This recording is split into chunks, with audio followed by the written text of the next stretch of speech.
If you read the Bible like any other book, you might miss some of its most interesting details. Sometimes you have to think like your language arts teacher, digging deeper into the words, the themes, the symbolism, to truly appreciate what's going on beneath the surface. So today I want to talk about how the Bible foreshadows Jesus with a primary focus on Psalm 22. You might have heard about this before. Isaiah is a pretty famous example about a suffering servant, which is Jesus. But even way back in Genesis, right after the fall, God gives us a glimpse of the hope to come. In Genesis 3:15, God says that the offspring of the woman will crush the serpent's head. That's considered the first prophecy about Jesus defeating Satan. But Psalm 22 is as well.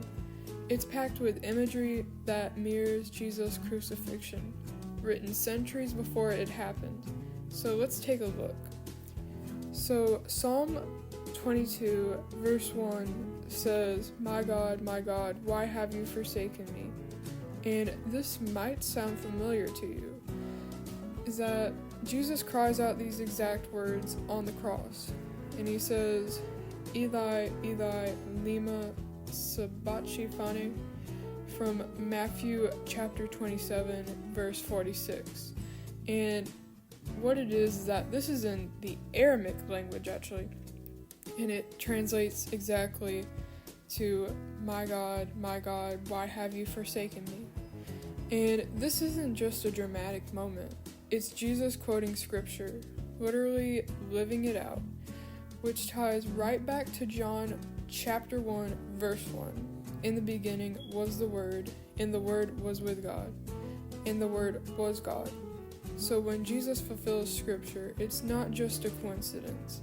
It's who he is. He is the Word made flesh.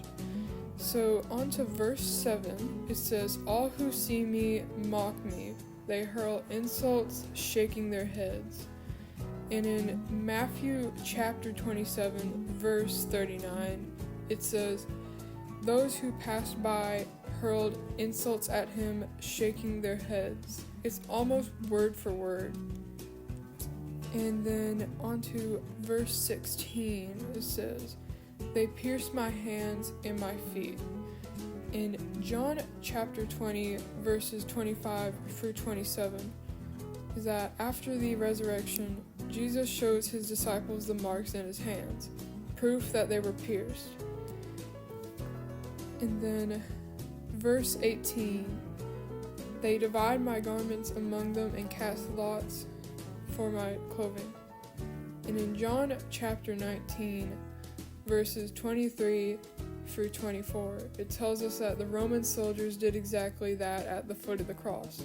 They gambled for Jesus' clothes.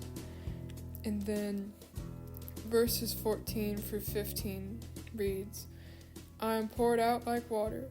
My strength is dried up like a potsherd. You lay me in the dust of death." In John chapter 19 verse 28, Jesus says, "I am thirsty." His body is spent. He's moments away from death. So verse 24 reminds us that even in all this suffering, God is still near. "For he has not despised or scorned the suffering of the afflicted one. He has not hidden his face from him, but has listened to his cry for help." Even when it feels like we've been abandoned, God is still there.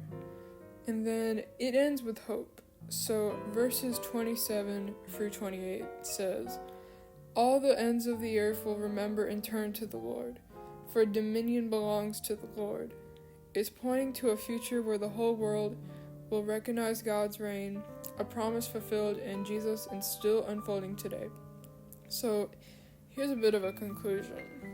So what blows my mind is that this psalm was written hundreds of years before the crucifixion was even a thing, and yet it describes the crucifixion of Jesus in such specific detail.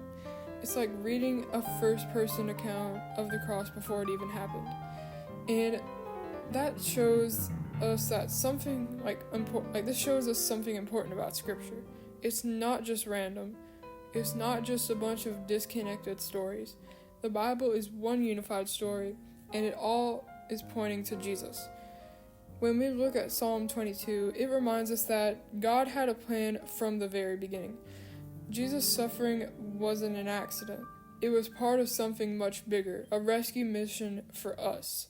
So if you ever feel like God is far away, or like your pain doesn't matter, remember this, that Jesus went through it too. He cried out just like we do, but God never looked away, and He won't look away from you either. So Psalm 22 starts in agony, but it ends in victory. That's the story of the cross. That's the story of Jesus. And honestly, that can be your story too. But yeah, guys, I hope y'all enjoyed this video. I hope it helped y'all.